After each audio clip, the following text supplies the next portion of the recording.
So yeah, so homework due tonight. So that's based on you know, lines, points, planes, all that good stuff. Kind of knowing your properties. You don't need to know your theorem numbers or your postulate numbers so much, as long as you know what they say, right? So that's what we're going to be talking about. So big thing here. Let's say we have a plane. So this is one flat surface here, and we have a couple different objects on it. This will look somewhat like your pictures that you guys have on your homework. A and B, and let's say this is C, and this is something like this. And this is an M, right, and let's go, this is point B, all right. So, okay, so this is going to look like your first couple problems you guys have in your assignment where they give you a picture. It'll be random too.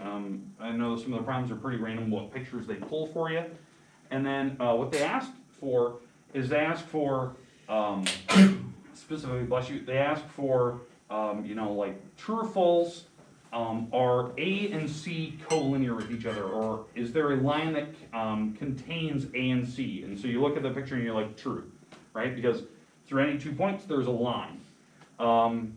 Could points C, B, and G, you know, do they define a plane? Well, yeah, C, B, and G define the plane because they're non-collinear points. That's true. And what I was trying to talk about the other day was if you put the 3 dots in a straight line, this is the hardest thing to explain over a Zoom call. If you put 3 dots in a straight line with each other, so imagine they're in a straight line. Can't draw to save my life. You get the idea. So here's X, Y, and Z. Okay? If they're in a straight line, there's not one plane that could hit all of them, right? The marker board's one, right? I drew them on the marker board, so duh, that's a plane that can hit all 3 of them, contain them. But you could have a plane, like a piece of paper here. Let's say this is a plane, a different plane than my marker board, right? You could have a plane that could come out of the marker board at you. That's a different plane. It would hit all 3, right? It could be at a different tilt. Well, that's a different plane than the marker board. I could have a different plane completely that maybe goes at, instead of coming straight at you, maybe it goes at this weird tilt towards me. That's a different plane. So that would be more than, you know, one plane. So when you put them in a non-collinear, you know, spot where you put them not in a straight line like C, B, and G here, right? A triangle of dots. The only plane that can hit all 3 at once is the marker board. That's the thing I was trying to explain. That's the thing about postulate 3.6 and 3.8. That's super hard to explain over Zoom, how that works. Because, you know, if I have that different tilt of planes, right, my little piece of paper again, if you go like this direction, I miss G. Or if I go this way, I miss C. Or I miss B, right? And so having all 3, the only way that I can do it is if I tilted the plane and put it right on the marker board. So, but again, a lot of the questions are just true and false. You look at the picture and, you know, state whether that statement they had is true or false. You know, are these 2 points collinear with each other? Are they contained in the same plane? Do they intersect, right? Does my line here, let's call this line L, does line L intersect line AB? Well, yeah, it does, right? This line is that one that pokes through the paper. It has a little dash. It's kind of doing this, right? Does it intersect the other line? Well, yeah. And then maybe the thing you're checking on that assignment is, did it hit the right point? Did it hit C, right? Maybe that's the question, and that's a true or false question. So that's what you're doing in your homework. It's meant to be like super simple. Look at your picture. The question that I was a little worried about, and this is the one we talked about in class yesterday, was, you know, are points C and G collinear with each other? Are they collinear, right? Well, technically there is no line drawn towards C and G, correct? Like they don't have a line that's drawn towards them. But the idea is that there could be a line that could contain them. So they would be collinear in theory. So that would be, I would accept true on that statement because you could draw a line according to our postulate 3.5 and 3.7, right? That any 2 points could have a line that contains them. So, so just be careful of that. Those are like the little things you got to be thinking about. Like, could I draw a line? Well, yeah, I could because that's my postulates allow me to do that. All right, is there any major questions with that assignment? Okay, so I think there was what, 7 problems, something like that, 7 or 8, you had to tell me true or false, or sometimes, always, or never, that type of thing. So you have to think about kind of, it's just kind of getting used to your vocab. It's not meant to be like overly difficult, you just have to think about it a little bit. So make sure you're trying to take your time with that. The new stuff today, the new stuff I want to cover today is based on the theorem 310, which is that midpoint theorem. I want to do at least 2 problems today with that, and then let you guys kind of go work on that second part of the assignment. If you haven't finished the first part, that's your first priority, right? The second part is the new stuff we're going to do today, which is kind of based on this. So let me give you some points here. I'll put some drawings on the board. So if you don't have your notes out yet, you're going to want them for these new problems here. So I'll let you take a little bit of time, get your notes out here. It's just kind of a little mini recap. We're going to start reviewing for our semester test tomorrow. So if you know you're not going to be here, you're going to want to get the practice guide from me at some point. So the semester test for us will be the Tuesday after we're back from winter break. So over winter break, you can kind of watch the videos of us reviewing and all that good stuff. So yeah, so we'll kind of go through it. Better submit my attendance here. That'd be terrible. Let's see. Oh, I forgot to zoom. Sorry, Graham. Sorry, Alexis. I just didn't even think about setting up that camera. Will we be able to use notes on the semester No, we are test? not. So, I think I'll notice it all semester test, all the cheese notes. nope. So, nope. If there's anything like it specifically, you might have a property sheet. So,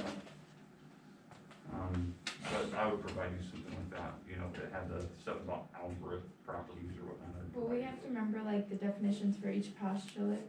No. Okay, So good. there's no vocab on the semester test for me. I don't do that. So that would be way too hard.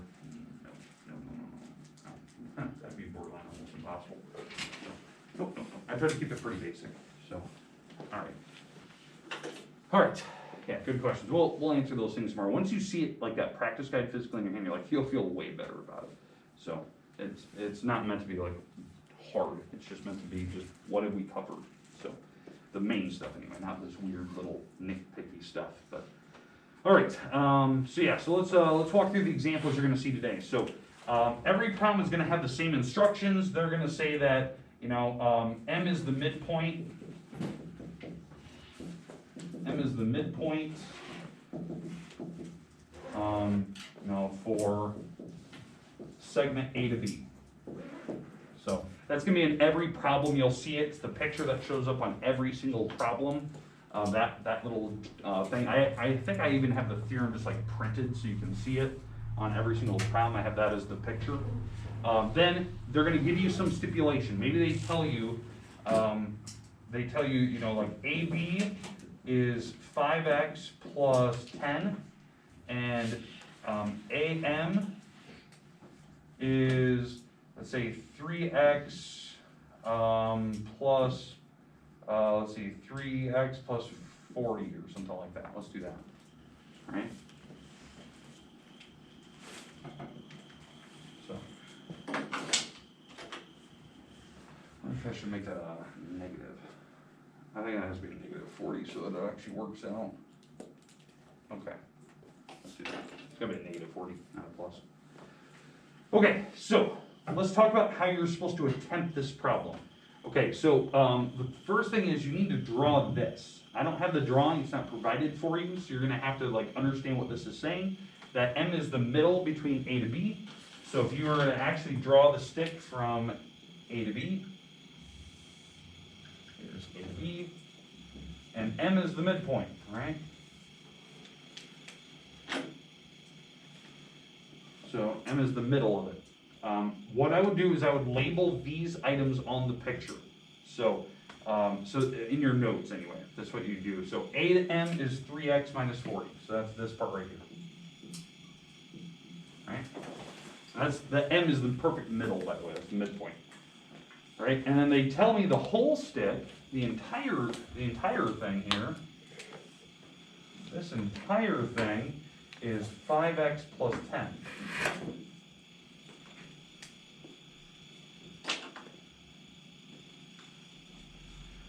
And the question is, solve, find x. That's what it says in every question. You'll see that right in the beginning. It'll say find x or find y or whatever variable you're dealing with. In my case, this problem that you'll see will say find x or solve for x. Okay, so this is what all of your problems will look like. So we'll try one more of these here in a minute. But I'll let you guys get this written down. Feel bad for Graham. I didn't set up the Zoom. Rookie mistake.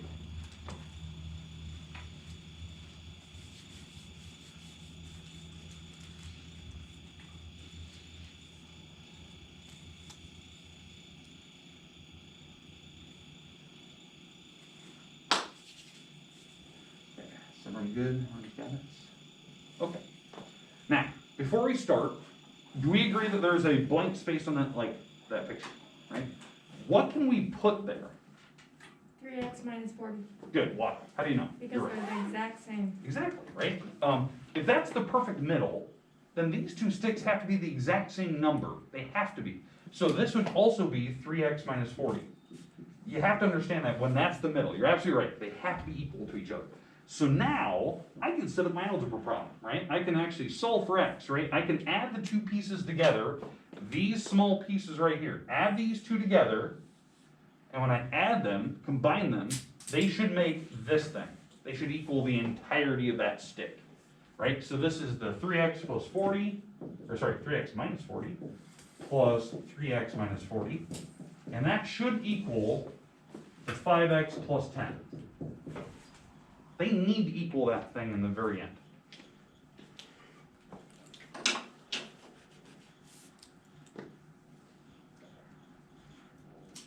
All right.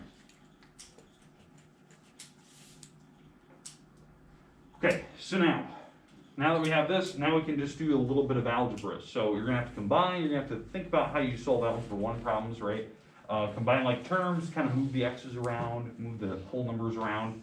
I usually, when I do these, I like to have the variables on the left side, and then the whole numbers on the right side, so I'll just drag them around. You can combine like terms first, it really doesn't matter. Let's just talk about if I were to move items around. What happens if I drag this 5x across the equal sign? It goes to a negative Goes to a negative, right? Because you're going to technically subtract it across, right? You always do the opposite. What happens when I drag these 40s across? It does turn positive. Turn positive, right? Because I have to technically add it to the other side. Because that's the opposite. I'm balancing the equations, right? So here's what I have. I have 3x plus the 3x. I have the minus the 5x, right? Because I drug that across the equal sign. So the 3x's stayed, the 5x came over, became a negative. And when I drag the 40s across, they became positives. The other side. So you're just doing a little bit of algebra. Question? Then 6x minus 5x Is x. x, right? Or 1x, but I like just putting x, right? It's the same as 1x, right? So good? The other side, what do we have? 80 plus 10 is 90. 90. Boom, done. There's your x. Done. Move on to the next problem. Found x. Now, if you wanted to, you could go plug it back in. I don't ask for that. You could. I mean, if I want to know exactly what these sticks lengths are, you can go plug the 90 back in. Figure out what the lengths are. Maybe that's the question, right? That's not. But all you have to do on your problems are just solve for x, solve for y. All right. Questions so far? Again, it's just algebra, right? This is based on that theorem 310 we talked about just yesterday and Monday. So, where m is the midpoint. How do we use it? Well, it makes the two sticks equal to each other, right? It's a point. It's some point. Remember, lines can be points can be collinear because every line contains at least 2 points on it. So minimum of 2. There could be more, like mine. I picture has 3. All right. Questions with the first one? Okay. Your problems will be very, very similar to that. Let's do one more. There's one more I want to cover with this, so I'll leave that on the board just for a few seconds so you can see that work. Let's do one more here. Same thing, let's change up the letter. Let's go Y's this time. Gotta clean my marker board. It's been cleaned in a while. All right. So, alright, so M is the midpoint of A to B. AM is 2y minus 5. And MB is y plus 10.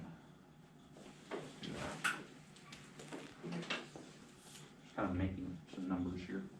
And the goal is to find y.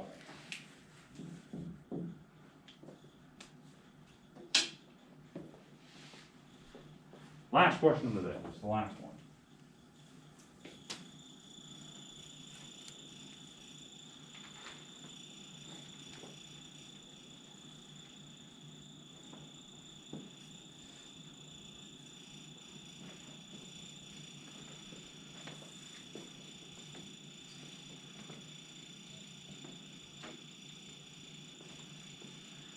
All right.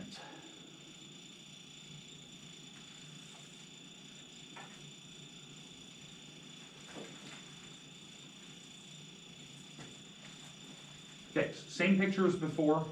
No, A to B. Here's A to B. It's a segment. M is the middle endpoint. Okay. What should I do first?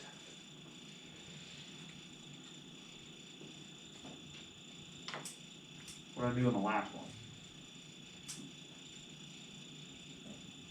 What do you guys think? Plug it in, like do 2y minus 5 is the length of A. Yeah. Yeah, just plug these in, right? Label them on the picture, however you want to do that. When I do mine, I always like to draw the picture, label them on the picture, makes it easier for me. Then M to B is the y plus 10. So that's when they told me both. Now notice they didn't tell me all of AB this time, right? They didn't give me the whole stick. Didn't do that this time. But, what do we know about both of those two sticks? They're equal. Yeah, that's exactly right. They're equal. So you don't need to have the whole thing. If I know both of those, like they actually gave me both of them, which they did, I could just set them equal to each other.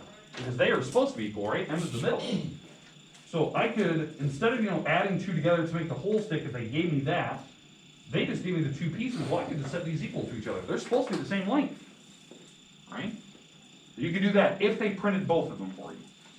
But like the last problem, maybe they only gave you one of them, you have to add it twice to make the whole stick. So, but in my case, I can set them equal and then just solve. So I'm gonna do the same thing I did last time, right? Drag this y across, subtract it, so that's a 1y, right? So 2y minus the 1y. If I drag the 5 across, I'll add it to the other side. So it looks like this turns out to be a y, right? 2 minus 1 is 1y, which I just put y. And I have what, 15? Yep. Okay, that's what your new assignment's based on today, loosely based on. The assignment will be due tomorrow. It's 4 problems. Every single problem has this printed for you. Has, M is the midpoint, and it tells you, like AM is equal to MB. It tells you that. It has the theorem that we talked about in class printed. Then it will tell you your stipulations, and I'll ask you to find a letter. That's all it does. So you'll have some time in class tomorrow to work on it as well, because tomorrow, remember, we start review for the semester test tomorrow. So. All right, questions though. You probably have a billion. Okay, homework student night, that's the true false stuff. Get that stuff, that's your first priority. Get that stuff turned into me. Then, once you get that taken care of, this is the next priority. This stuff is due tomorrow, this stuff. So you have some time to work on that. So, all right, but yeah, there you go guys. I'm gonna count the camera. We're on a weird shortened period today.